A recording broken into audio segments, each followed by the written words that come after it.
آقا کریم لجپال کی بارگاہ میں ہدیہ محبت پیش کر رہے تھے جناب محترم قاری محمد عمر سعیدی صاحب۔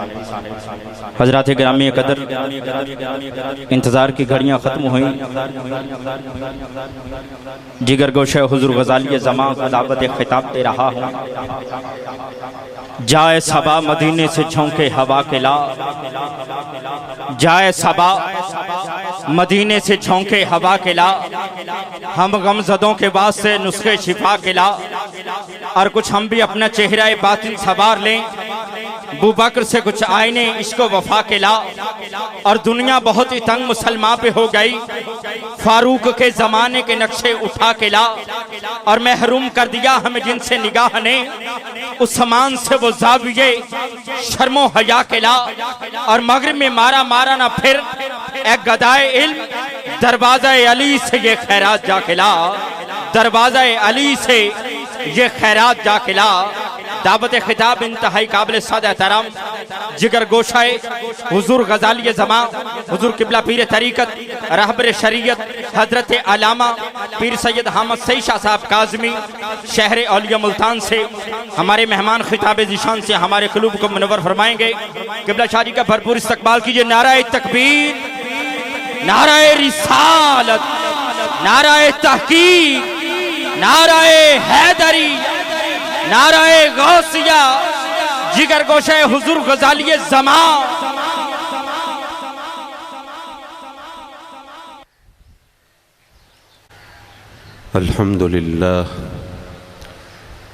الحمدللہ رب العالمین والعاقبۃ للمتقین والصلاة والسلام علی سید الانبیاء والمرسلین وعلی آلہ وصحبہ اجمعین،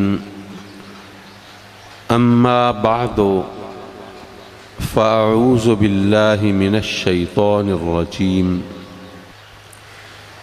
بسم اللہ الرحمن الرحیم، یا ایہا الذین آمنوا اتقوا اللہ وابتغوا الیہ الوسیلہ، صدق اللہ مولانا العلی العظیم وصدق رسولہ النبی الامین، ونحن علی ذلک لمن الشاہدین والشاکرین، والحمد للہ رب العالمین۔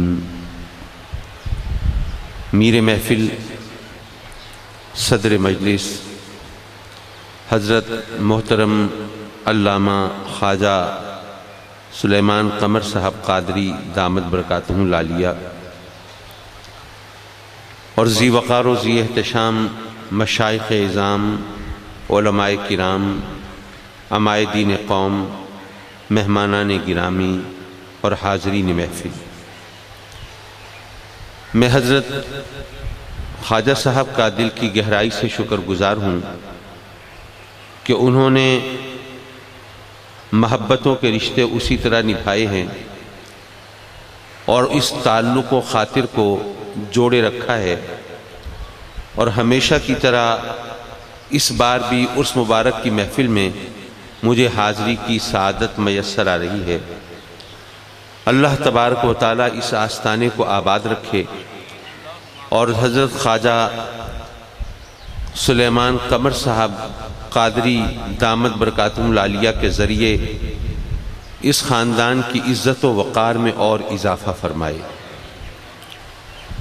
حضرات مکرم، عرس مبارک کی محفل میں آتے ہیں وہ جو اگر مگر کرنے والے، تانے دینے والے باتیں بنا رہے ہوتے ہیں، یہ دیکھو یہ مٹی کے ڈھیر پر جا کر اپنی مرادیں ان کے سامنے رکھیں گے اور معاذ اللہ شرک کریں گے، اللہ کو چھوڑ کر غیر اللہ سے سوال کریں گے، اور جو لوگ دنیا سے رخصت ہو گئے وہ تو ختم ہو گئے، اب ان کی کیا حیثیت ہے۔ میں عرض کروں گا ایک گفتگو جو شاید موضوع سے ہٹی ہوئی نظر آئے، لیکن بعد میں انشاءاللہ العزیز وہیں پہنچے گی، لیکن جو بھی بات ہوگی ظاہر ہے اپنے عقیدے اور ذوق کی بات ہوگی۔ علماء کرام سے آپ نے حدیث مبارکہ سنی ہوگی کہ اول ما خلق اللہ نوری، اللہ نے سب سے پہلے میرے نور کو پیدا فرمایا۔ اچھا، کچھ لوگ یہ بھی کہتے ہیں کہ جی یہ مولوی لوگ بھی عجیب ہیں، یہ جو میلاد منانے والے، گیارہویں کرنے والے، پیروں فقیروں کو ماننے والے، آراس میں جانے والے، ایک حدیث پکڑ لی اول ما خلق اللہ نوری، حالانکہ ایک اور حدیث بھی ہے اول ما خلق اللہ العقل، کہ اللہ نے سب سے پہلے عقل کو پیدا فرمایا۔ ایک اور حدیث بھی ہے اول ما خلق اللہ اللوح، اللہ نے سب سے پہلے لوح کو پیدا فرمایا۔ ایک اور حدیث بھی ہے اول ما خلق اللہ القلم، اللہ نے سب سے پہلے قلم کو پیدا فرمایا۔ تو یہ باقی حدیثیں چھوڑ کے ایک ہی حدیث پکڑ کے لوگوں کو ورغلاتے اور بہکاتے رہتے ہیں اول ما خلق اللہ نوری، حالانکہ اللہ نے یا تو سب سے پہلے آقا کریم کے نور کو پیدا کیا ہوگا، یا سب سے پہلے عقل کو پیدا کیا ہوگا، یا سب سے پہلے لوح کو پیدا کیا ہوگا، یا سب سے پہلے قلم کو پیدا کیا ہوگا۔ ساری چیزوں کو اکٹھا تو سب سے پہلے پیدا نہیں کیا ہوگا۔ تو اب یہ حدیثیں تو ایک دوسرے کو سے ٹکرا رہی ہیں، ایک دوسرے کی تردید کرتی نظر آ رہی ہیں، اضطراب پیدا کر رہی ہیں۔ تو وہ حدیثیں جو ایک دوسرے کو سے ٹکراتی ہوں، وہ حدیثیں تو قابل قبول نہیں ہوتی، اور آپ وہ حدیث سنا سنا کے لوگوں کو ورغلاتے رہتے ہیں۔ معاف کیجئے، شاید میں غلط ماحول میں غلط بات کر رہا ہوں، لیکن بہرحال جن کے پلے پڑے گی انشاءاللہ ان کو فائدہ ہوگا۔ حضرات مکرم، اسی طرح میں عرض کروں کہ کچھ اور حدیثیں بھی ہیں۔ نماز پڑھتے ہیں ہم، الحمدللہ، اللہ ہم سب کو توفیق دے۔ جب نماز پڑھتے ہیں تو شروع کرتے ہیں تکبیر تحریمہ سے۔ جب شروع میں پہلی تکبیر تحریمہ کہتے ہیں تو ایک حدیث میں آتا ہے کہ ہاتھ اٹھانا چاہیے کندھوں تک، دوسری حدیث کہتی ہے کہ تکبیر تحریمہ میں ہاتھ اٹھاؤ کانوں تک، اور تیسری حدیث کہتی ہے کہ ہاتھ اٹھاؤ سر تک۔ اب جس طرح پہلی حدیثوں کے حوالے سے بات ہوئی تھی، تو ہو سکتا ہے کہ آپ کہیں کہ جناب یہ دیکھیے یہ حدیثیں یہ تو قابل قبول ہی نہیں ہیں، بھئی یا آدمی کندھوں تک اٹھائے گا یا کانوں تک یا سر تک، تو یہ حدیثیں تو ایک دوسرے سے ٹکرا رہی ہیں، اضطراب پیدا کر رہی ہیں، یہ تو قابل قبول نہیں ہے۔ اس کا مطلب یہ ہوا کہ تکبیر تحریمہ ہم کہہ ہی نہیں سکتے، اور جب تکبیر تحریمہ نہیں کہیں گے تو نماز شروع کیسے کریں گے، اور شروع نہیں کریں گے تو ختم کیسے کریں گے؟ لو جی جان چھوٹ گئی، مسئلہ حل ہو گیا۔ لیکن جو علماء ہیں انہوں نے اس کا جواب دیا، انہوں نے کہا کہ نہیں، بات یہ ہے کہ یہ کلائی جو ہے یہ ہاتھ کا حصہ ہے، اور یہ انگوٹھا اور ہتھیلی یہ بھی ہاتھ کا حصہ ہے، اور یہ انگلی کے پور یہ بھی ہاتھ کا حصہ ہے۔ تو ہاتھ اس طرح اٹھائیں کہ اگر کلائی کو دیکھیں تو کندھوں تک ہو، انگوٹھے اور ہتھیلی کو دیکھیں تو کانوں تک ہو، اور انگلیوں کو دیکھیں تو سر تک ہو۔ تینوں حدیثوں پر عمل ہو جائے، کوئی حدیث باقی نہ بچے۔ حضرات مکرم، یہ علماء ربانیین کا کام ہوتا ہے کہ اگر حدیثوں کے اندر ایسی صورتحال ہو تو وہ ان میں وہ مطابقت پیدا کریں جس سے لوگوں کو پتہ چلے اور وہ ان کا ایمان خراب ہونے سے بچے۔ تو اسی طرح ان حدیثوں کو دیکھ لیجئے، اول ما خلق اللہ العقل، اللہ نے سب سے پہلے عقل کو پیدا فرمایا۔ کس کی عقل کو پیدا کیا ہوگا؟ کیا آپ کی اور میری عقل کو پیدا کیا ہوگا؟ بھئی ظاہر ہے عقل کا کام ہے معرفت حاصل کرنا، عقل کا کام ہے سمجھنا۔ اللہ نے سب سے پہلے جس عقل کو پیدا کیا ہوگا وہ وہی عقل ہوگی جس کو سب سے زیادہ معرفت حاصل کرنے کا ملکہ ہوگا۔ اور اللہ کے سوا کون ہے جس کی معرفت حاصل کی جائے؟ تو اللہ نے سب سے پہلے وہ عقل پیدا فرمائی جس کو اللہ کی سب سے زیادہ معرفت، اور وہ میرے آقا کریم کے سوا اور کون ہو سکتا ہے؟ اچھا، اول ما خلق اللہ اللوح، لوح کہتے ہیں تختی کو۔ اب مجھے نہیں پتا آج کل آپ تختی سمجھتے ہیں یا نہیں، اب تو سب کا تختہ ہو گیا ہے نا، لیکن ہم جب سکول میں پڑھتے تھے، جب بچے تھے، تو اس وقت سکول جاتے تھے تو تختی ہاتھ میں لہراتے ہوئے جایا کرتے تھے، اور یا اگر تختی لے کے نہیں جاتے تھے تو سکولوں کے اندر وہ ڈھیر لگے ہوتے تھے تختیوں کے، اور وہ جناب وہاں پر وہ سکول کے لوگوں کی ڈیوٹی ہوتی تھی، ان کو دھوتے تھے، ان پر گاشنی مٹی ملتے تھے، ان کو رگڑ کے نرم کرتے تھے، اور قلم اور دواتوں کے بھی وہاں پہ جناب انبار لگے ہوتے تھے۔ اب آج کل تو بچوں کو ماشاءاللہ لوح کا تختی کا پتہ ہی نہیں وہ کیا بلا ہوتی ہے، لیکن بہرحال جو جانتے ہیں تو تختی لوح اس کا کیا کام ہے؟ اس کا کام یہ ہے کہ اس پر جو لکھا جائے اس کو قبول کر لے، ورنہ آپ سوچیں تختی پر اگر تیل لگا دیں یا لوشن لگا دیں تو اس پر تو جو لکھیں گے ظاہر ہی نہیں ہوگا، وہ کس کام کی؟ تو تختی کا کام ہے کہ جو نقوش، جو حروف، جو الفاظ، جو تحریر اس کو دی جائے اس کو قبول کر لے، اس کو لے لے۔ اور قلم کا کام کیا ہے؟ کہ وہ نقوش و حروف تختی کو دے، اس پر لکھے، اس کو وہ تحریر عطا کرے، ٹھیک ہے نا؟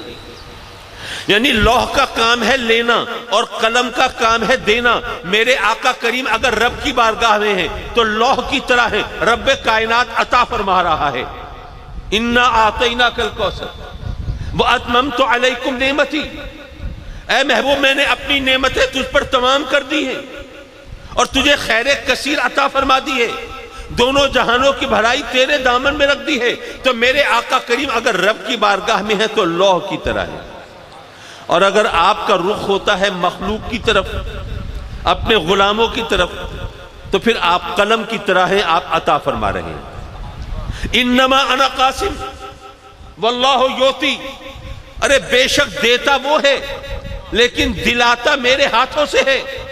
تو اگر رب کی بارگاہ میں ہے تو لوح کی طرح ہے، اگر مخلوق کی طرف ہے تو قلم کی طرح ہے۔ اسی لیے اقبال نے کہا کہ لوح بھی تو قلم بھی تو تیرا وجود الکتاب۔ یارو اگر علامہ اقبال نعت کہے اور لوح و قلم سے مراد آقا کریم کی ذات لے تو ہر ایک اس کو قبول کر لے، کوئی اعتراض نہ کرے۔ اور اگر حامد سعید کاظمی کہے کہ لوح سے مراد بھی سرکار ہے اور قلم سے مراد بھی سرکار ہے، تو پھر اگر کوئی شک کرے تو اس کا تو کوئی علاج میرے پاس نہیں ہے یارو۔ پتہ یہ چلا کہ عقل سے مراد بھی سرکار کی ذات ہے، لوح سے مراد بھی سرکار کی ذات ہے، عقل سے مراد بھی سرکار کی ذات، قلم سے مراد بھی سرکار کی ذات ہے۔ اور اول ما خلق اللہ نوری، یہ واضح ہے، اس کے اندر کوئی ابہام نہیں ہے، کوئی ڈھکی چھپی چیز نہیں ہے، یہ اپنے بیان میں بالکل آشکار ہے۔ اس لیے علماء اس حدیث کو بیان کرتے ہیں جس کو سمجھانے کی ضرورت نہ پڑے، اول ما خلق اللہ نوری، اللہ نے سب سے پہلے میرے آقا کریم کے نور کو پیدا فرمایا۔ آپ کہیں گے جناب اس کا موضوع سے کیا تعلق ہے؟ چلیے اب ذرا اس طرف پلٹتے ہیں۔ اسی قرآن میں رب کائنات فرماتا ہے کہ الذی خلق الموت والحیات، اللہ اپنا تعارف کرا رہا ہے، اپنے بارے میں بتا رہا ہے وہ کون ہے۔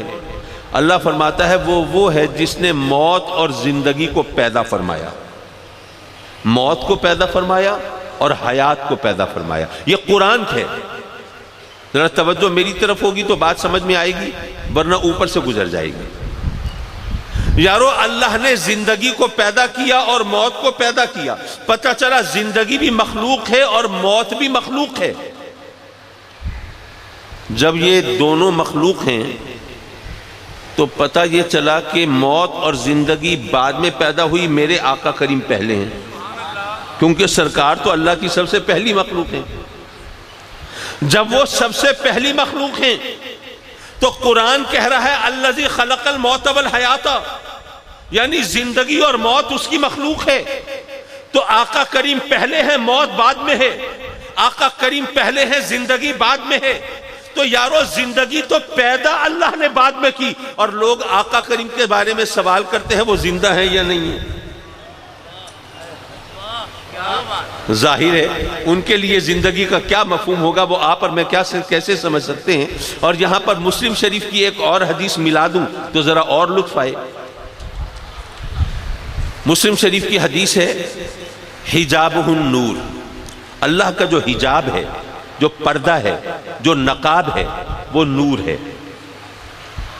لو کشفہ، اگر وہ نقاب اٹھ جائے، اگر وہ پردہ ہٹ جائے، لَأَحْرَقَتْ سُبُحَاتُ وَجْهِهِ اس کے انوار سے، اس کی تجلیات سے ہر چیز جل جائے.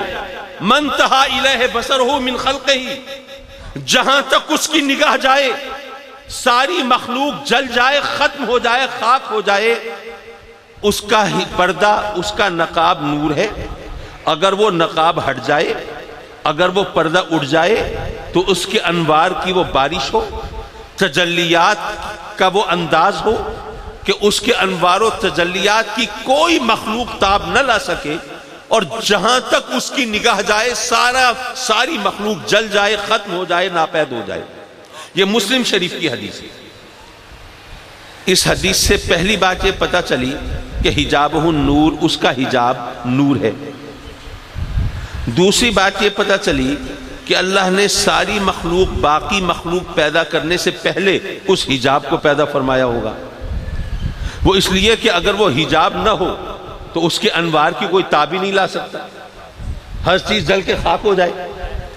تو یقیناً اللہ نے سب سے پہلے اسی حجاب کو پیدا کیا ہوگا تاکہ باقی مخلوق کو پیدا کیا جا سکے اور وہ باقی رہے. اور ظاہر ہے کہ ہر مخلوق کو اللہ کے انوار سے، اس کی عطا سے، اس کے کرم سے حصہ تو چاہیے. اب براہ راست حصہ نہیں لے سکتا. وہ کیوں؟ وہ اس لیے کہ اگر پردہ ہٹ جائے تو انوار و تجلیات کی وہ بارش ہو کہ ہر چیز خاک ہو جائے، ختم ہو جائے، جل جائے. تو پتہ یہ چلا اللہ کے انوار سے جو بھی حصہ ملتا ہے وہ اسی پردے سے چھن چھن کے ملتا ہے. تو وہ پردہ جو ہے وہ خالق اور مخلوق کے درمیان ایک رابطے اور واسطے کا کام کر رہا ہے. حضرات مکرم، وہ پردہ بھی نور ہے. وہ پردہ اللہ کی سب سے پہلی مخلوق ہے. وہ خالق اور مخلوق کے درمیان واسطہ اور وسیلہ ہے. اور اول ما خلق اللہ نوری، آقا کریم بھی نور ہیں اور اللہ کی سب سے پہلی مخلوق ہیں. اور انما انا قاسم واللہ یوتی، وہ بھی خالق اور مخلوق کے درمیان واسطہ اور وسیلہ ہے. تو ماننا پڑے گا کہ رخ یزداں کا وہ حجاب اور جمال الوہیت کا وہ نقاب دراصل حقیقت محمدی ہے. نعرہ تکبیر، نعرہ رسالت، نعرہ رسالت، نعرہ تحقیق، نعرہ حیدری. یارو یہ جو بات میں نے کی بہت بڑی بات ہے، آہستہ آسانی سے ہضم ہونے والی نہیں. تو چلیے اس کو ایک اور انداز سے سمجھ لیجئے، جو عوامی انداز ہو، جو آپ کے پلے بھی پڑے. اب تک تو میں اوپر کی چھوڑ رہا ہوں نا. دیکھیے، اگر فرض کیجئے آپ کا کوئی محبوب ہے اور ہے بھی پردہ نشین، نقاب پوش، تو ظاہر ہے کہ اب محبوب کے حسن کے جلووں سے مستفید و مستنیر ہونا، اس سے حصہ پانا، اس کو دیکھنا، اس کے جمال سے آنکھوں کو خیرہ کرنا، یہ محبت کرنے والوں کی چاہت ہوتی ہے، طلب ہوتی ہے، تڑپ ہوتی ہے، خواہش ہوتی ہے اور خواب ہوتا ہے. اب آپ بھی اپنے محبوب کے جلووں سے مستفید ہونا چاہتے ہیں. اب محبوب ہے پردہ نشین، محبوب ہے نقاب پوش. اب کریں تو کیا کریں بھئی؟ یا تو اگر ہمت ہو تو نقاب اٹھا دو اور پردہ ہٹا دو اور محبوب کو بے حجاب دیکھو. اور اگر یہ ہمت نہ ہو، اگر وہاں تک رسائی نہ ہو، اگر دسترس نہ ہو، اگر پردہ نہ ہٹا سکو تو کیا کرو گے؟ تو ظاہر ہے کہ پھر پردے پہ نگاہیں لگائے رہو گے، پھر نقاب پر آنکھیں جمائے رہو گے، اور محبوب کے حسن کے جو جلوے اس نقاب سے چھن چھن کر پہنچیں گے انہی پر اکتفا کرو گے. اب ہم اللہ سے محبت کے دعوے دار، اب اللہ کو کیسے دیکھیں؟ اس کے جمال کی تاب لا نہیں سکتے. اب اس کا پردہ ہے، اب پردہ ہٹا نہیں سکتے. تو کیا کریں گے؟ جب پردہ نہیں ہٹا سکتے تو پردے پہ نگاہیں لگائے رہیں گے اور اسی نقاب پہ آنکھیں لگائے رہیں گے. اسی لیے فرمایا نا، انا میرات و جمال الحق من رآنی فقد رآ الحق. ارے پردہ نشین کو نہیں دیکھ سکتے تو پردے کو دیکھتے رہو، کیونکہ میرے آقا کریم اس پردہ نشین کے چہرے کا نقاب ہے اور حجاب ہے. حضرات مکرم، معاف کیجئے، بات کہیں سے چلی اور کہیں جا نکلی. پہلی بات تو یہ واضح کرنا چاہتا تھا میں کہ میرے آقا کلیم کے لیے زندگی اور موت کا وہ مفہوم جو عام طور پر بیان کیا جاتا ہے وہ نہیں. وہ اس لیے کہ میرے آقا کریم پہلے پیدا ہوئے، آپ کی تخلیق پہلے ہوئی، زندگی اور موت بعد میں پیدا کی گئی. دوسری بات یہ کہ باقی حوالوں سے ہم اللہ کے بندوں کو بھی زندہ مانتے ہیں، اللہ کے محبوبوں کو۔ میں نے اپنے والد گرامی سے سوال کیا، اب یہ سوال ہو سکتا ہے آپ کے ذہن میں بھی آیا ہو، لیکن ڈر کے مارے کسی سے پوچھا نہ ہو، کہ جی بات یہ ہے کہ قبر میں جو سوال و جواب ہوں گے اس کے بعد عذاب یا ثواب ہوگا؟ سوالوں کے جواب صحیح ہوں گے تو ثواب ہوگا، اللہ کی رحمتوں کے دروازے کھلیں گے، اور سوالوں کے جواب کو غلط دے تو اس پر عذاب ہوگا، جہنم کے دروازے کھلیں گے۔ اب عذاب ہو یا ثواب ہو، اللہ کا انعام و اکرام ہو یا اس کی طرف سے یہ قہر و غضب ہو، سب کا تعلق زندگی سے ہے۔ اگر زندگی نہیں تو عذاب کا کیا مطلب؟ اگر زندگی نہیں تو ثواب کا کیا مطلب؟ بھئی ایک پتھر ہے، اسے آپ اٹھا کر ریفریجریٹر میں رکھ دیں یا اسے تندور میں ڈال دیں، پتھر کو کیا فرق پڑتا ہے؟ ایک پتھر ہے، اس کو آپ نرم گرم بستر میں رکھ دیں یا سڑک کوٹنے والے انجن کے نیچے ڈال دیں، پتھر کو کیا فرق پڑتا ہے؟ فرق تو تبھی پڑے گا جب کوئی زندگی ہو۔ زندگی کے بغیر عذاب ثواب کا تصور قائم نہیں ہوتا۔ تو قبر کے اندر یا عذاب ہوگا یا ثواب ہوگا، تو پتہ یہ چلا کہ وہاں پر تو جو بھی ہو زندہ ہوگا۔ اگر زندہ نہیں ہوگا تو عذاب ثواب کا مطلب کیا ہے؟ اور ویسے بھی ہم سب کا ایمان ہے کہ موت ایک عالم سے دوسرے عالم میں جانے کا نام ہے۔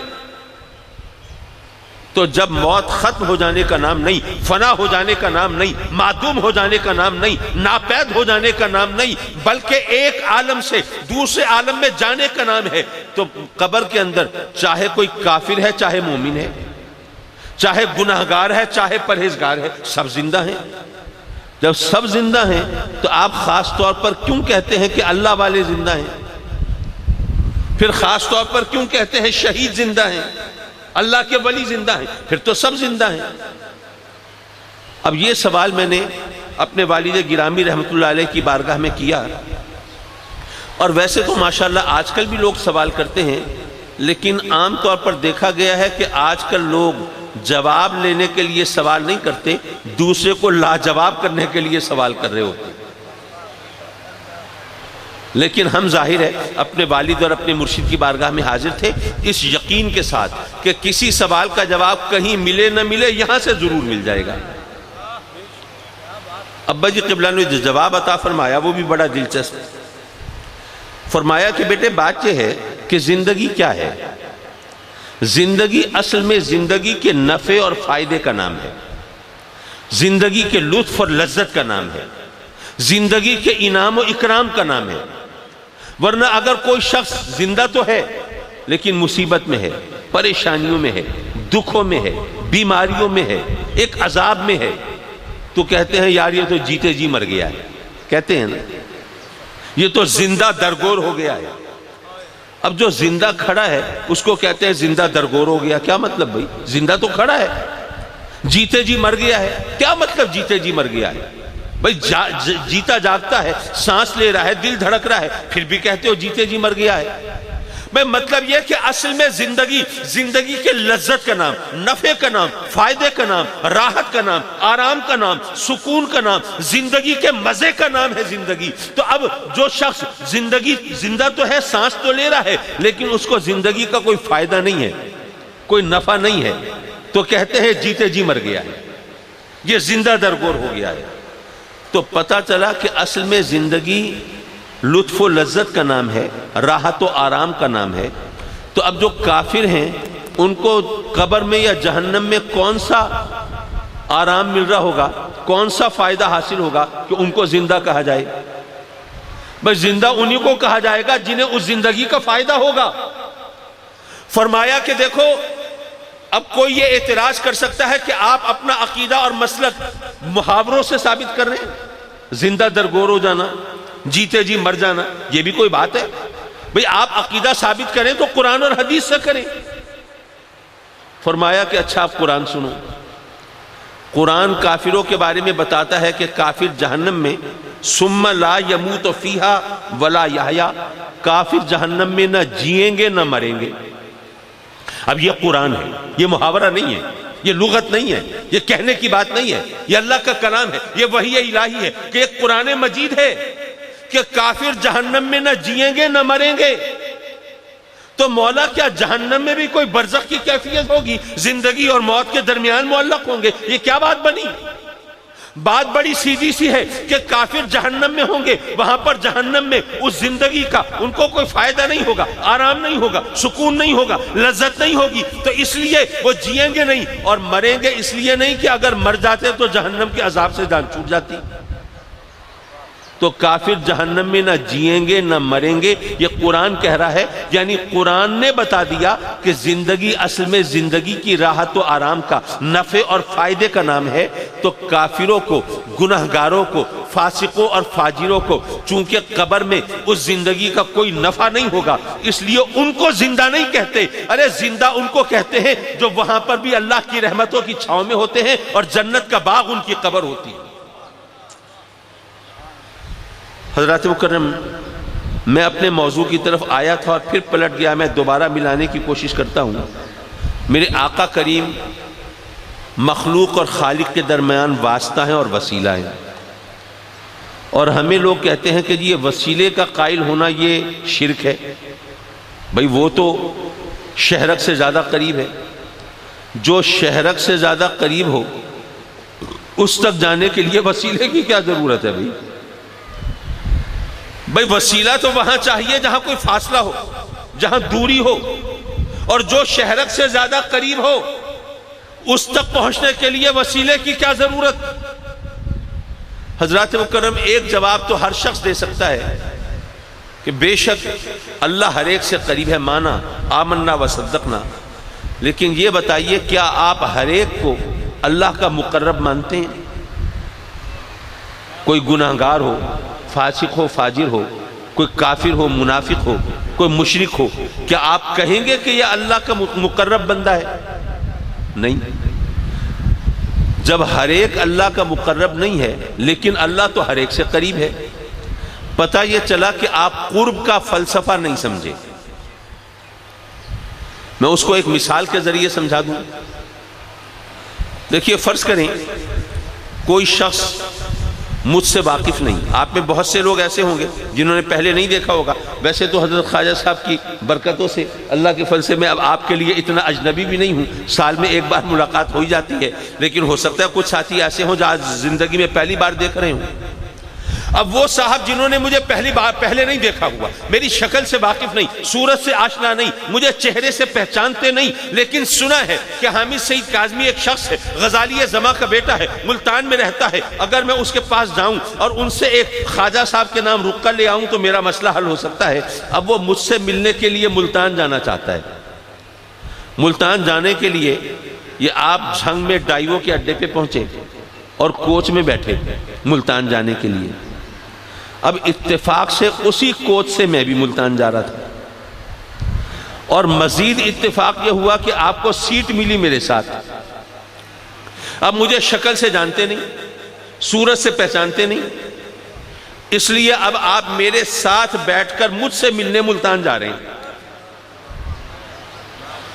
کوچ کی، بسوں کی سیٹیں بھی تنگ ہوتی ہیں، جڑے بیٹھے ہیں، میرا خیال ہے 2.5 گھنٹے تو لگتے ہیں ملتان تک۔ اب 2.5 گھنٹے آپ میرے ساتھ جڑے بیٹھے رہے، ملتان پہنچے، اڈے پہ اترے تو مجھے تو اپنے گھر کا پتہ تھا، میں سیدھا گھر چلا گیا، آپ کو معلوم نہیں تھا، آپ پتہ کرتے، پوچھتے پوچھاتے، معلوم کر کے آپ بھی گھر پہنچے، وہاں جا کے آپ نے گھنٹی بجائی، دستک دی، میں باہر نکلا، آپ مجھے دیکھ کے حیران، میں پریشان۔ حکم جناب، کیسے تشریف لائے؟ وہ جی ذرا حامد سعید کاظمی سے کام ہے، ان کو بھیج دیجئے۔ میں نے کہا جی فرمائیے کیا کام ہے؟ میں ہوں۔ آپ نے سر پیٹ لیا، آپ ہیں، اگر پتہ ہوتا تو میں اتنا سفر کیوں کرتا، یہ خرچہ کیوں کرتا، تھکتا کیوں، پیسہ کیوں ضائع کرتا، وقت کیوں خرچ کرتا؟ میں نے ایک رقہ لینا تھا نا، وہیں جھنگ میں ڈائیو کے کوچ کے اڈے پر، وہیں میں ایک گھگی لگوا لیتا، آپ سے خط لے لیتا، رقہ لے لیتا، واپس چلا جاتا، اب تک تو میرا کام بھی ہو چکا ہوتا۔ اب آپ 2.5 گھنٹے میرے ساتھ جڑے بیٹھے رہے، کیا سچ مچ مجھ سے قریب تھے؟ کیا حقیقتاً قریب تھے؟ اگر قریب ہوتے تو خط لے لیتے، کام کرا لیتے، مسئلہ حل کرا دیتے۔ یارو پتہ یہ چلا کہ قریب ہونا نہ ہونا ایک برابر ہوتا ہے جب تک پتہ نہ ہو کہ کوئی قریب ہے، جب تک علم نہ ہو، جب تک احساس نہ ہو، جب تک معرفت نہ ہو، جب تک خبر نہ ہو، اس وقت تک قریب ہونے کا کوئی مطلب نہیں ہوتا۔ تو اللہ تو بے شک ہر ایک سے قریب ہے، لیکن ہر ایک اللہ کا مقرب نہیں ہے، کیونکہ ہر ایک کو اللہ کے قرب کی معرفت نہیں ہے۔ حضرات مکرم، ہمیں اس کے قرب کے لیے وسیلہ چاہیے۔ بعض لوگ کہتے ہیں اچھا چلیے ٹھیک ہے جی وسیلہ چاہیے، مان لیا، اب آپ نے دلیل ایسی دی ہے انکار کرنا مشکل ہو رہا ہے، تو چلیے جی وسیلہ چاہیے، تو وسیلہ کس لیے ہوتا ہے؟ مقصد حاصل کرنے کے لیے۔ آپ کتاب لیتے ہیں علم کے لیے، کتاب مقصد نہیں ہے، کتاب کے ذریعے علم حاصل کرنا مقصد ہے۔ خدا نہ خواستہ بیمار ہوئے تو ڈاکٹر کے پاس گئے، ڈاکٹر ایک ذریعہ اور وسیلہ ہے شفا کے حصول کا، ڈاکٹر کے پاس جانا مقصد نہیں ہے، مقصد تو ہے شفا کا حصول۔ تو وسیلہ اس وقت تک استعمال کیا جاتا ہے جب تک کہ مقصد حاصل نہ ہو جائے۔ اب آپ نے کتاب پڑھی، آپ کو علم حاصل ہو گیا، جب علم حاصل ہو گیا تو ہر وقت وہ کتاب اٹھائے تو نہیں پھرتے رہیں گے۔ آپ نے سیڑھی لگائی چھت پہ پہنچنے کے لیے، تو ظاہر ہے کہ چھت پہ پہنچنا مقصد تھا، جب چھت پہ پہنچ گئے تو سیڑھی سے ہٹ گئے، اب سیڑھی پہ تو نہیں تنگے رہیں گے۔ آپ ڈاکٹر کے پاس گئے علاج کے لیے، شفا کے لیے، آپ کو شفا مل گئی تو اب ڈاکٹر کے پاس تو نہیں بیٹھے رہیں گے۔ تو وسیلہ ہوتا ہے مقصد کے حصول کے لیے، مقصد حاصل ہو جائے تو وسیلہ چھوڑ دیا جاتا ہے۔ تو آپ نے آقا کریم کا وسیلہ پکڑا اللہ سے قریب ہونے کے لیے، تو اب یہ بتائیے کہ آپ نے جب یہ وسیلہ پکڑا تو اللہ سے قریب ہوئے کہ نہیں؟ قرب الہی ملا کہ نہیں؟ اگر مل گیا تو مقصد حاصل ہو گیا، اب وسیلے کی جان چھوڑ دیجئے۔ اور اگر نہیں ملا تو اتنے برس ہو گئے آپ کو یہ وسیلہ پکڑے پکڑے، اتنے عرصے میں آپ کو اس وسیلے سے قرب نہیں ملا اللہ کا، تو اس کا مطلب یہ ہوا کہ یہ وسیلہ بیکار ہے، اس سے مقصد حاصل نہیں ہو رہا، یہ چھوڑ دیجئے۔ یہ سوال سمجھے آپ یا نہیں سمجھے؟ چلیے میں ذرا دوبارہ دہرا دوں، ذرا اپنی گفتگو کے سیکوینس کو اور تسلسل کو جاری رکھنے کے لیے۔ سوال یہ کہ وسیلہ ہوتا ہے مقصد حاصل کرنے کے لیے، جب مقصد حاصل ہو جائے تو وسیلہ چھوڑ دیا جاتا ہے۔ سواری تھی ملتان سے یہاں پہنچنے کا وسیلہ، جب یہاں پہنچ گیا تو میں نے سواری چھوڑ دی۔ اگر میں سواری میں بیٹھا رہتا اور کہتا نہیں جی میں تو سنی آدمی ہوں، وسیلے کا قائل ہوں، سواری سے نہیں اتروں گا، وسیلہ نہیں چھوڑوں گا، تو آپ ظاہر ہے میری عقل کا ماتم کرتے۔ تو وسیلہ ہوتا ہے مقصد کے حصول کے لیے، مقصد حاصل ہو جائے وسیلہ چھوڑ دیا جاتا ہے۔ تو اب آپ نے آقا کریم کا وسیلہ پکڑا اللہ سے قریب ہونے کے لیے، اب سوال یہ ہے اللہ سے قریب ہوئے کہ نہیں؟ اگر قریب ہو گئے تو وسیلہ چھوڑ دیجئے، اور اگر اتنے برس سے وسیلہ پکڑے رہنے کے باوجود اللہ کا قرب نہیں ملا تو پتہ یہ چلا یہ وسیلہ بیکار ہے، اس سے اللہ کا قرب نہیں ملے گا، وسیلہ چھوڑ دیجئے۔ ہر دو صورتوں میں آقا کریم کا دامن چھوڑ لیجئے۔ یہ لوگوں کے یہی طریقے ہوتے ہیں، وہ چاہتے ہیں کسی طرح سے ہمارے ہاتھ سے آقا کریم کا دامن چھوٹ جائے، لیکن بہرحال سوال ہے، اس کا جواب تو ملنا چاہیے۔ میں عرض کروں گا اس کا دو حصوں میں جواب۔ پہلا جواب یوں سمجھیں کہ دیکھیے اللہ کے قرب کے درجات ہیں، ایسا تو نہیں ہے کہ ایک جگہ پہنچ گئے تو ہم نے کہا بس اللہ کا قرب مل گیا بات ختم ہو گئی۔ بھئی اللہ کے قرب کے تو بے تحاشا درجات ہیں، آدمی رفتہ رفتہ وہ درجات طے کرتا ہے۔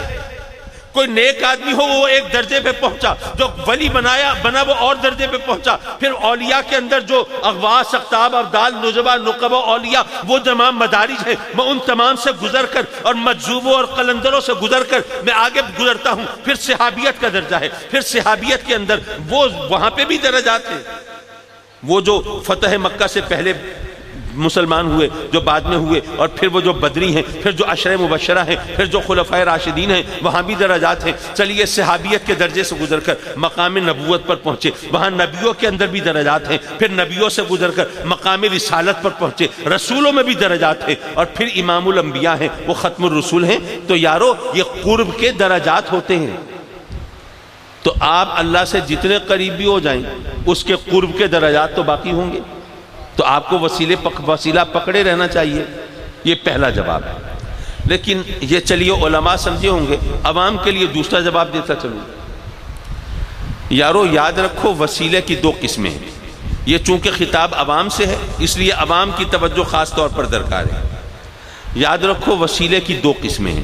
ایک قسم وہ ہے جس کو مقصد پانے کے بعد چھوڑ دیا جاتا ہے. کتاب وسیلہ ہے علم کے حصول کا, علم حاصل ہو گیا کتاب چھوڑ دی. سیڑھی وسیلہ ہے چھت پہ چڑھنے کا, چھت پہ پہنچ گئے سیڑھی کو چھوڑ دیا. سواری وسیلہ ہے منزل پر پہنچنے کا, منزل پر پہنچ گئے سواری کو چھوڑ دیا. ڈاکٹر وسیلہ ہے شفا لینے کا, شفا مل گئی ڈاکٹر کو چھوڑ دیا. وسیلے کی دو قسمیں, ایک قسم وہ جس کو حصول مقصد کے بعد چھوڑ دیا جاتا ہے, اور ایک قسم وہ ہے جس کو مقصد حاصل کرنے کے بعد بھی چھوڑا نہیں جا سکتا. وہ کیسے؟ رات کا وقت ہو, آپ کو روشنی چاہیے, روشنی حاصل کرنا مقصد ہے. اب اگر آپ کے پاس بجلی ہے تو آپ ٹیوب جلا لیں گے, کوئی سرچ لائٹ لگا لیں گے, کوئی بلب لگا لیں گے, کوئی انرجی سیور لگا لیں گے. اگر بجلی نہیں ہے تو کوئی گیس جلا لیں گے, یا کوئی لالٹین, یا کوئی چراغ, یا کوئی سرچ, یا چارجر. ماشاءاللہ آج کل موبائل فونز کے اندر بھی موجود ہیں. مقصد ہے روشنی حاصل کرنا. بلب جلانا مقصد نہیں, ٹیوب مقصد نہیں, وہ سرچ لائٹ مقصد نہیں, مقصد روشنی ہے. آپ نے جب ٹیوب جلایا روشنی ہوئی کہ نہیں ہوئی؟ ہو گئی روشنی. تو ٹیوب تو ایک ذریعہ تھا اور روشنی حاصل کرنے کا وسیلہ تھا. جب روشنی حاصل ہو گئی تو وسیلہ چھوڑ دیجئے, اب ٹیوب کو بجھا دیجئے. ایسا ممکن ہے؟ اچھا اس کو اور انداز سے سمجھ لیجئے. بھئی آپ حضرات بیٹھے ہیں, آپ میں سے بہت سے دوستوں نے شلوار پہنی ہوئی ہے, کچھ دوستوں نے جن کو اللہ نے توفیق دی ہو انہوں نے ہو سکتا ہے پتلون پہنی ہوئی ہو, کچھ ساتھیوں نے دھوتی باندھی ہوئی ہوگی, کچھ نے ہو سکتا ہے پاجامہ پہنا ہو. مقصد شلوار پہننا نہیں ہے, مقصد بدن چھپانا ہے, ستر پوشی کرنا ہے. آپ نے دھوتی باندھی ہے بدن چھپانے کے لیے, ستر پوشی کے لیے. پینٹ پہنی ہے تو ستر پوشی کے لیے. پتلون پہنی ہے, اگر آپ نے یہ شلوار پہنی ہے تو ستر پوشی کے لیے. اب آپ نے شلوار پہنی, دھوتی باندھی, مقصد حاصل ہوا کہ نہیں ہوا؟ ہو گیا, مقصد تو حاصل ہو گیا. اب وسیلہ چھوڑ دیجئے. کیا دھوتی کھول دیں گے کہ مقصد حاصل ہو گیا؟ نہیں بھائی, وسیلے کی دو قسمیں ہیں. ایک وہ جس کو حصول مقصد کے بعد چھوڑ دیا جاتا ہے, اور ایک وہ جس کو مقصد حاصل کرنے کے بعد بھی چھوڑا نہیں جا سکتا. اگر وسیلے کو چھوڑیں گے تو مقصد بھی غائب ہو جائے گا. یارو جب تک میرے آقا کریم کا دامن تمہارے ہاتھ میں ہے, اللہ کا قرب میسر ہے, اللہ کی رحمتیں برکتیں تمہاری طرف متوجہ ہیں. لیکن اگر یہ دامن تمہارے ہاتھ سے چھوٹا تو اللہ کے قرب سے بھی محروم ہو جاؤ گے. یہ وسیلہ وہ ہے جس کو حصول مقصد کے بعد بھی چھوڑا نہیں جا سکتا ہے. حضرات محترم, ایک طرح سے تقریر تو میں کر ہی چکا, چند ایک نصیحتیں اور کر دوں اور پھر میں آپ سے رخصت کا خواستگار ہو جاؤں گا. دراصل میں سچی بات یہ ہے قائد صاحب, آج میں اتنا تھکا ہوا تھا, دوستوں سے کہہ رہا تھا پتہ نہیں آج میں گفتگو کرتے ہوئے, تقریر کرتے ہوئے وہ کوئی صحیح پرفارمنس دے سکوں گا یا نہیں دے سکوں گا. اسی لیے آج آپ نے دیکھا ہوگا کہ ذرا تقریر تھوڑی سی اونچی نیچی, کچھ اتنی اوپر چلی جاتی ہے کہ مجھے خیال ہوتا ہے کہ لوگوں کی سمجھ میں آ رہی ہے یا نہیں. بہرحال حضرات مکرم, ان اجتماعات میں ہمیں کچھ سبق بھی حاصل کرنا ہے. عرس کی محفل ہے, اللہ والوں کی محفل ہے, اس حوالے سے اگست کا مہینہ ہے, پاکستان کی آزادی کا مہینہ ہے, اس حوالے سے تخریب کاری اور دہشت گردی کے خاتمے کے لیے مسلح افواج وہ سر بکف میدان عمل میں ہیں, اس حوالے سے دو تین باتیں عرض کر کے میں آپ سے اجازت چاہوں گا. جہاں تک اللہ والوں کا سوال ہے تو آپ یہاں پہ آئے ہوئے ہیں, آپ کے سامنے دلیل دینے کی ضرورت نہیں, لیکن صرف تسکین کے لیے, تاکہ آدمی کو پتہ چلے کہ میں صحیح کام کے لیے آیا ہوا ہوں. حضرات مکرم, یہ دنیا عالم اسباب ہے. بے شک ہر چیز اسی کے قبضہ قدرت میں ہے, جس کو چاہے دے, جس کو چاہے محروم کر دے. اس سے کوئی پوچھ نہیں سکتا, کوئی جواب طلبی نہیں کر سکتا, ایکسپلینیشن کال نہیں کر سکتا. وہ قادر مطلق ہے, وہ جس کو چاہے دے, لیکن اس نے ایک طریقہ رکھا ہے، جو چیز بھی ملتی ہے وہ اسباب سے ملتی ہے۔ آپ کو اگر روزی رزق چاہیے تو رازق تو وہ ہے، لیکن محنت آپ کرتے ہیں، مشقت آپ کرتے ہیں، خون پسینہ آپ ایک کرتے ہیں، اور رازق اللہ کو مانتے ہیں۔ کیوں؟ آپ میں سے اکثر لوگ دیہات کا علاقہ ہے، کھیتی باڑی کرنے والے ہوں گے، زمین میں ہل چلاتے ہیں، پانی دیتے ہیں، بیج ڈالتے ہیں، کھاد ڈالتے ہیں، سپرے کرتے ہیں، یہ سب اہتمام آپ کرتے ہیں۔ تو پھر ہو سکتا ہے کوئی کہے کہ ہم تو جو کچھ کھاتے ہیں اپنی محنت کا پھل کھاتے ہیں۔ بھئی ظاہر ہے محنت تو آپ کرتے ہیں، بیج آپ نے بویا ہے، لیکن بیج میں اگنے کی صلاحیت اس نے پیدا فرمائی ہے۔ پانی آپ نے دیا ہے، لیکن پانی اور مٹی کے ملاپ سے جو قوت نمو ہے وہ اس نے پیدا فرمائی ہے۔ تو حضرات مکرم، یہ دنیا عالم اسباب ہے۔ اب دیکھیے، اگر کوئی شخص پانی کے اندر ڈوب رہا ہو، دریا میں ڈوب رہا ہو، اور آپ فرض کریں بڑے زبردست تیراک ہیں، غوطہ زن ہیں، وہ اولمپک چیمپئن ہے سویمنگ کے، تیرنے میں آپ کو بڑی مہارت ہے، اگر اللہ نہ چاہے تو کیا آپ ڈوبنے والے کو بچا لیں گے؟ نہیں۔ لیکن اگر اللہ چاہے تو اس ڈوبنے والے کو رسی کا ٹکڑا بھی بچا سکتا ہے، لکڑی کا تختہ بھی بچا سکتا ہے۔ یہ تو اللہ کے چاہنے کی بات ہے نا۔ اس کی مرضی کے بغیر پتہ تک نہیں ہل سکتا ہمارا ایمان۔ بے شک اس کی مرضی کے بغیر تو پتہ تک نہیں ہل سکتا، لیکن آپ کی مرضی ہوتی ہے تو آپ تو پورا درخت کاٹ کے گرا دیتے ہیں۔ بلکہ اگر موٹر وے کے راستے میں جنگل آئے تو جنگلوں کا صفایا کر دیتے ہیں۔ یارو، اب عقیدہ یہ ہے، ایمان یہ ہے، نظریہ یہ ہے کہ اس کی مرضی کے بغیر پتہ تک نہیں ہل سکتا، اور تجربہ یہ ہے، مشاہدہ یہ ہے، جو حقیقت ہم آنکھوں سے دیکھتے ہیں وہ یہ ہے کہ ہماری مرضی ہوتی ہے تو ہم تو جنگلوں کا صفایا کر دیتے ہیں۔ تو وہ عقیدہ اور وہ نظریہ جو تجربے اور مشاہدے کے خلاف ہو، جو حقیقت نظر آ رہی ہے اس کے خلاف ہو، یارو وہ عقیدہ تو پھل پھول نہیں سکتا، وہ عقیدہ سچا نہیں ہو سکتا۔ لیکن ہمارا عقیدہ سچا ہے تو ماننا پڑے گا کہ ہم سے سمجھنے میں غلطی ہوئی ہے۔ وہ غلطی ایک جملے میں دور ہو سکتی ہے اگر سمجھیں۔ اگر آپ نے آستینیں چڑھائی ہوئی ہیں اور مناظرہ کرنے پہ تلے ہوئے ہیں پھر تو آپ کو کوئی نہیں سمجھا سکتا، لیکن اگر آپ سمجھنا چاہتے ہیں تو ایک جملے سے سمجھ سکتے ہیں۔ وہ کیا؟ کہ اللہ نے طاقت دی ہے تو جنگلوں کا صفایا کر دیتے ہو، اگر وہ طاقت نہ دیتا تو پتہ ہلا کے دکھا دیتے۔ پتہ یہ چلا کہ اللہ طاقت دے تو ماننا پڑتا ہے، اور طاقت نہ دے تو کوئی کچھ نہیں کر سکتا۔ تو اللہ کے ولیوں کی، اللہ کے محبوبوں کی جو شان ہے وہ اللہ کی عطا ہے، وہ اللہ نے ان کو دی ہے، وہ اللہ کے دوست ہیں نا۔ یارو، اگر کوئی نواز شریف کا دوست ہو یہاں، کیا خیال ہے وہ کچھ کر سکے گا کہ نہیں؟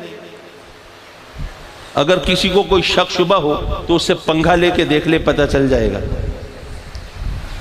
اگر وزیر اعظم کا، وزیر اعلیٰ کا کوئی چہیتا ہو، لاڈلا ہو، کوئی ان کا پیارا ہو، ان کا دوست ہو، محبوب ہو، تو یارو اس کے بارے میں تو ہر ایک احتیاط کرتا ہے، ذرا خیال رکھنا بھائی، یہ کوئی عام بدنہ نہیں ہے، یہ وزیر اعظم کا، وزیر اعلیٰ کی ناک کا بال ہے، یہ ان کا چہیتا ہے، ان کا لاڈلا ہے، اس سے ذرا بچ کے رہنا۔ اور محفلوں میں برسر منبر آ کے گلے پھاڑ پھاڑ کے کہتے ہیں اللہ کے ولی کچھ نہیں کر سکتے۔ یارو، ولی دوست کو کہتے ہیں، ولی محبوب کو کہتے ہیں، خود کہتے ہو اللہ کے ولی یعنی اللہ کے دوست، اللہ کے محبوب۔ ارے جو وزیر اعظم، وزیر اعلیٰ کا دوست ہو وہ تو سب کچھ کر سکے، تو کس منہ سے کہتے ہو کہ اللہ کے دوست کچھ نہیں کر سکتے؟ یا تو اللہ کا ولی نہ مانو، اور اگر مانتے ہو تو پھر یہ بھی مانو، اور میرے آقا کریم کا فرمان، میری بات نہ مانو، سرکار کا فرمان تو مانو گے۔ آقا کریم فرماتے ہیں کہ ایسے بھی لوگ ہیں جن کے بال پریشان ہیں، لباس بوسیدہ ہے، حالت خستہ، پاؤں فگار، لوگ ان کو دیکھتے ہیں تو ان کا مذاق اڑاتے ہیں، لیکن ان کا عالم یہ ہے کہ من لو اقسم علی اللہ لابرہ، اگر وہ اپنے رب پر کوئی قسم کھا بیٹھے تو اللہ ان کی قسم ضرور پوری فرماتا ہے۔ یہ ان کا رب کی بارگاہ میں مقام ہے۔ تو حضرات مکرم، اللہ کے ولیوں کی شان کو ہم مانتے ہیں اور اس طرح مانتے ہیں کہ اللہ نے ان کو یہ شان عطا فرمائی ہے۔ اگر اللہ نے کسی کو یہاں اقتدار دیا ہے، کسی کے پاس فوج ہے، لاؤ لشکر ہے، اقتدار ہے، حکومت ہے، اختیار ہے، تو اس کو ہم مانتے ہیں۔ تو جس کو روحانیت کی دنیا میں رب کائنات نے نوازا ہے، پھر اس کو بھی ہمیں تسلیم کرنا چاہیے۔ حضرات مکرم، ذرا یوم پاکستان کے حوالے سے، یوم آزادی کے حوالے سے ایک آدھ بات عرض کرتا چلوں۔ جب پاکستان بنا تھا اس وقت اس کی حالت کیا تھی؟ میں اس میں نہیں جاتا کہ پاکستان کنہوں نے بنایا تھا، یہ ہر ایک کو پتا ہے، ان کے بارے میں پتا ہے جنہوں نے فلور پہ اسمبلی میں کہا تھا۔ یہ کسی اور کی بات نہیں ہے، مفتی محمود کی بات ہو رہی ہے، مولانا فضل الرحمان کے والد گرامی کی بات ہو رہی ہے۔ انہوں نے اسمبلی میں کہا تھا، اللہ کا شکر ہے کہ ہم پاکستان بنانے کے جرم میں شریک نہیں ہیں۔ یہ اسمبلی کے ریکارڈ پر یہ موجود ہے، اخبارات میں بھی چھپا تھا۔ تو وہ تو پاکستان بنانے کو جرم قرار دیتے ہیں، وہ پاکستان بنا کیسے سکتے ہیں؟ اور انہی کے مشہور مولوی غلام غوث ہزاروی، غین ہزاروی کہلاتے تھے، انہوں نے کہا تھا قائد اعظم کے بارے میں کہ یہ قائد اعظم ہے کہ ہے کافر اعظم۔ قائد اعظم کو کافر اعظم کہتے تھے۔ میں ان کی بات نہیں کرتا، میں اور بات کر رہا ہوں۔ جب پاکستان بنا تھا تو اس کی حالت کیا تھی؟ بنانے والوں نے، وہ جو انگریز تھے، انہوں نے چکر چلایا، جو صنعتیں تھیں، جو کارخانے تھے، جو فیکٹریاں تھیں، وہ انڈیا میں، جو تجارتی مراکز تھے، جو سینٹرز تھے، وہ انڈیا میں، جو دولت کمانے کے ذرائع تھے، وہ انڈیا میں۔ پاکستان کو اس حالت میں چھوڑا کہ جب پاکستان بنا تو اس وقت سرکاری دفتروں کے اندر یہ پینسل اور ربر تک نہیں ہوتے تھے۔ اگر کسی افسر کی کرسی کا پایا ٹوٹ گیا ہے تو بنوانے کے لیے بجٹ نہیں تھا، وہ پائے کی جگہ اینٹیں رکھ کے کام چلاتے رہے۔ یہ حالت تھی پاکستان کی۔ پھر یہ چلا کیسے؟ بنانے والوں نے تو سوچا تھا یہ 2-4 مہینے کی بات ہے، جب پلے کچھ نہیں ہوگا کیسے چلے گا، سب لوٹ پلٹ کے ٹھیک ہو جائیں گے، واپس انڈیا میں شامل ہو جائیں گے۔ کیسے چلا اس کا ایک واقعہ سناتا چلوں۔ ٹرین جا رہی ہے، ریل گاڑی جا رہی ہے، وہ ٹکٹ چیک کرنے والا آتا ہے، ایک بندہ خستہ حالت میں بیٹھا ہے، اس سے پوچھتا ہے ہاں بھئی ٹکٹ؟ وہ کہتا ہے جی میں انڈیا سے آیا ہوں، میں تو اپنے بچوں کے لاشیں بے گورو کفن چھوڑ کے آیا ہوں، اگر لاشوں کو کفن دینے اور دفنانے کے لیے ٹھہرتا تو خود جان جاتی، تو جو اپنے بچوں کے لاشیں اس طرح چھوڑ کے آیا ہو وہاں سے کیا بچا کے لائے گا؟ تو میرے پلے تو کچھ نہیں ہے، میں تو ٹکٹ نہیں لیا، میں نے، میرے پاس نہیں ہے۔ اب وہ مسافر دیکھ رہے ہیں کہ ٹکٹ کنڈکٹر کیا کہتا ہے۔ جو اس نے جواب دیا یارو وہ تاریخ کا حصہ ہے، وہ کہتا ہے کہ بھائی تمہاری حالت اپنی جگہ، لیکن اگر یہ پاکستان کے خزانے کو یہ پیسے نہیں ملیں گے تو ملک کیسے چلے گا؟ تو اب مجبوری ہے، ٹکٹ تو مجھے بنانا ہے لیکن تمہارے پلے کچھ نہیں، چلو ٹکٹ میں بناتا ہوں، پیسے اپنی جیب سے ڈال دیتا ہوں۔ حضرات مکرم، یہ سوچ تھی، یہ رویہ تھا، یہ جس نے پاکستان کو اپنے قدموں پہ کھڑا کیا ہے۔ لیکن آج جبکہ پاکستان کے پاس سب کچھ ہے، ہم جو کچھ اپنے وطن کے ساتھ کر رہے ہیں وہ ہمارے سامنے ہے۔ مجھے ایک بات سنی تھی، وہ آپ سے شیئر کرتا چلوں۔ چھوٹے بہن بھائی ہیں، اسکول جاتے ہیں، پہلی دوسری کے بچے ہیں، تو بہن اپنے بھائی سے پوچھتی ہے کہ بھائی بتاؤ یہ محبت کیا ہوتی ہے؟ اب بھائی جو جواب دیتا ہے ذرا سنیے، اب بچہ ہے، وہ اپنے لیول پہ، اپنے حساب سے، اپنی سطح پر جواب دیتا ہے۔ کہتا ہے کہ تم روز میرے بستے سے میرے چاکلیٹ نکال کے کھا لیتی ہو۔ بہن حیران ہوتی ہے، بھائی تمہیں پتہ ہے؟ کہاں، مجھے پتہ ہے کہ تم میرے چاکلیٹ میرے بستے سے نکال کے کھا لیتی ہو، لیکن میں روزانہ چاکلیٹ وہیں پہ رکھتا ہوں جہاں سے تم نکال کے کھاتی ہو۔ یہ ہے محبت۔ یارو وہ تو وہ بچہ ہے، وہ اپنے حساب سے بات کر رہا ہے، لیکن اگر آپ غور کریں تو اس کے اندر محبت کی گہرائی موجود ہے کہ تم جس سے محبت کرتے ہو پھر اس سے کچھ بچا بچا کے، چھپا چھپا کے نہیں رکھتے، اس کی محرومیوں پر خوش نہیں ہوتے، اس کو تکلیف میں دیکھ کے تمہیں سکون نہیں ملتا، اب میں آقا کریم کو وہ حدیث اگر سامنے رکھوں تو ہمارے لیے راستے اور کھلیں۔ آقا کریم نے فرمایا کہ یاد رکھو مسلمان ایک جسم کی مانند ہیں، مسلمان ایک جسم کی مانند ہیں۔ اب میرے آقا کریم کے فرامین ہیں نا، اس میں دو مفاہیم و مطالب کے سمندر موزن ہوتے ہیں۔ ایک مفہوم تو سرکار نے خود متعین کر دیا، فرمایا کہ جس طرح جسم کے ایک حصے میں تکلیف ہو تو سارا جسم بے چین ہوتا ہے، سارا جسم تکلیف میں ہوتا ہے۔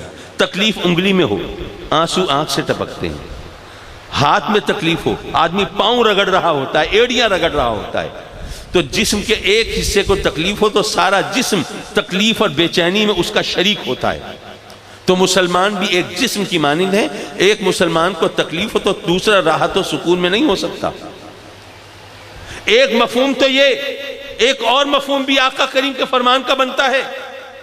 یارو کیا اس کا یہ مطلب نہیں نکلتا کہ میرے آقا کریم نے فرمایا کہ دیکھو مسلمان ایک جسم کی مانند ہیں، اور جسم کو کوئی اچھا بڑا نازک کام کرنا ہو تو سارے جسم کو مددگار بننا پڑتا ہے۔ مثلا آپ کو لکھنا ہے، ایک ہاتھ سے قلم پکڑیں گے، دوسرے سے کاغذ تھامیں گے، آنکھوں سے دیکھیں گے، ذہن سے سوچیں گے، اور ٹانگیں آپ کو سکون سے بیٹھنے کا موقع دیں گی، تبھی آپ لکھ سکیں گے نا۔ یا اگر ہاتھ قلم تھامنے سے رک جائے، دوسرا ہاتھ کاغذ چھین لے، آنکھ دیکھنے سے انکاری ہو جائے، ذہن سوچنے سے منکر ہو جائے، اور ٹانگیں اچھلنے پہ مجبور کریں، کیسے لکھیں گے؟ تو مسلمان ایک جسم کی مانند ہیں۔ یارو جب امت مسلمہ کوئی بڑا کام کرے تو مسلمانوں کو ایک جسم کی طرح متحد ہو کر کام کرنا پڑے گا۔ اور اس کا ایک اور مفہوم سن لیجئے اور میں آپ کی جان چھوڑ دوں۔ میرے آقا کریم کے اس فرمان کا ایک مطلب یہ بھی نکلتا ہے کہ سرکار فرماتے ہیں کہ دیکھو جسم ایک اکائی ہوتی ہے۔ اب ایک اکائی ہے تو اب یہ مطلب نہیں ہو سکتا کہ کوئی میرے اس ہاتھ کا دوست ہو، اس ہاتھ کا دشمن ہو۔ یہ تو ممکن نہیں ہو سکتا کوئی میرے سر کا دوست ہو اور پاؤں کا دشمن ہو۔ بھئی یا میرا دوست ہوگا یا دشمن ہوگا۔ تو یارو یہ ممکن نہیں ہے کہ کوئی پاکستان کا تو دشمن ہو اور افغانستان کا دوست ہو، کوئی ایران کا دشمن ہو اور عرب کا دوست ہو۔ مسلمان ایک جسم کی مانند ہے، یا کوئی دوست ہوگا یا دشمن ہوگا۔ بس ہمیں دوست اور دشمن کی پہچان کرنی پڑے گی، ہمیں شناخت کرنی پڑے گی کون دوست ہے کون دشمن ہے۔ اور یارو جنگ کے ماحول میں بیٹھے ہیں، یہاں پر یہ بات بھی کرتا چلوں کہ تخریب کاری اور دہشت گردی کے نام پر جنہوں نے اسلام کا جھنڈا اٹھایا تھا، اللہ کے فضل سے اب ان کا انجام تو دنیا دیکھ رہی ہے۔ میں پاک افواج کو میں خراج عقیدت پیش کرتا ہوں، جن کی کوششوں سے اب یہ ملک اس قابل ہو رہا ہے کہ ہم سکون سے رہ سکتے ہیں۔ ورنہ یارو جہاں پر مسجدوں میں دھماکے ہوتے ہوں، مجھے وہ وقت یاد ہے، وہ پریڈ گراؤنڈ راولپنڈی کی مسجد جہاں پر جمعے کے اجتماع میں دھماکہ ہوا، پہلے دھماکہ ہوا، کچھ لوگ اس میں جو بیچارے شکار ہونا تھا وہ شکار ہوئے، باقی ڈر کے بھاگے۔ بھاگنے والوں میں زیادہ تر بچے تھے، اور وہ جو حملہ کرنے والے تھے وہ طاق میں بیٹھے تھے، گھات لگائے بیٹھے تھے، انہوں نے اس پہ فائر کھول دی۔ آج تک میں سوچتا ہوں کہ وہ بچوں کے لاشیں جب گھر آئے ہوں گے تو کچھ بچے شاید ایسے بھی ہوں جنہوں نے اس دن ماں سے ضد کی ہوگی، امی آج میں نہیں جا رہا جمعہ پڑھنے۔ ماں نے ڈانٹا ہوگا، شرم نہیں آتی، جمعے کی نماز پڑھنے نہیں جاتے، تم کیسے مسلمان ہو؟ چلو جلدی سے نہا دھو کے کپڑے پہنو اور جاؤ اور جمعے کے لیے مسجد میں جاؤ۔ یارو جب اس بچے کی لاش گھر میں آئی ہوگی تو اس ماں پر کیا گزری ہوگی، اور کیا اس کے بعد وہ باقی بچوں کو جمعے کے لیے مسجد میں بھیجتی ہوگی؟ یہ اسلام کے نام پر جو کچھ ہو رہا ہے یہ بھی ہمارے لیے لمحہ فکریہ ہے۔ یہ صوفیاء ہیں، یہ اولیاء ہیں جنہوں نے محبتوں کے بیج بوئے ہیں، جنہوں نے زخم کھا کے بھی دوسروں کے زخموں میں مرہم رکھے ہیں، جنہوں نے دکھ سہے ہیں اور دوسروں کو سکھ پہنچانے کی کوشش کی ہے، اور جنہوں نے یہ مثالیں دی ہیں، عملی طور پر مثالیں دی ہیں۔ یہ زبانی کلامی نہیں، نصیحتوں کے دفتر نہیں کھولے ہیں، بلکہ عمل کر کے دکھایا ہے، آقا کی تعلیمات کو مجسم کر کے دکھایا ہے۔